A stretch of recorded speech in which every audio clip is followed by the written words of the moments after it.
चालू आहेत। त्या ठिकाणी इटलीचा तांबेरी नावाचा एक खेळाडू आणि कतारचा बारशिम नावाचा खेळाडू हे दोघे अंतिम फेरीत पोचतात। 2.35 मीटरवरनं ते दोघांनीही तो बार क्रॉस केलाय। पुन्हा पंच तोच बार 1 सेंटीमीटरनं वर वाढवतात आणि 2.36 वर आणतात। तिथेही दोघं समान उडी मारतात। 2.37 वर सुद्धा तो बार पूर्ण करतात। तेवढ्यात जो इटलीचा तांबेरी आहे त्याच्या पायाला दुखापत होते आणि तो म्हणतो की बस मी याच्या पुढची उडी मारणार नाही आणि तो नकार देतो। आता हा कतारचा जो बारशिम आहे त्या बारशिमच्या पुढे आव्हानच नसतं, त्याच्या पुढे कोणीही स्पर्धक नसतो, तो एकटाच उरलेला असतो आणि त्याने फक्त एक उडी मारायचं आहे आणि त्याने सुवर्णपदक जिंकायचं असतं।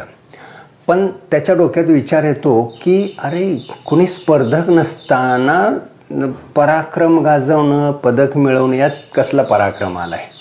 म्हणून तो पंचांना म्हणतो की सर जर मी सुद्धा नकार दिला ही उडी मारायला तर आम्हा दोघांनाही तुम्ही सुवर्णपदक देणार का? आणि मग पंच एकत्र येतात आणि ते चर्चा करून नवीन नियमानुसार ते म्हणतात की हो। आणि ते जेव्हा होकार देतात तेव्हा घडलेला हा प्रसंग आहे।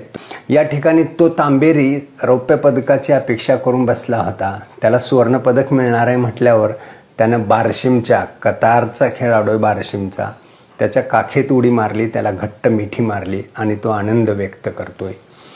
बघा, ज्या जगामध्ये आपल्याला स्पर्धकच राहणार नाही याचा काटेकोरपणे काळजी घेतली जाते, राजकारण असो, तिथं फॉर्म भरायला आपला विरोधक पोचणारच नाही याच्यासाठी त्याचं अपहरण केलं जातं।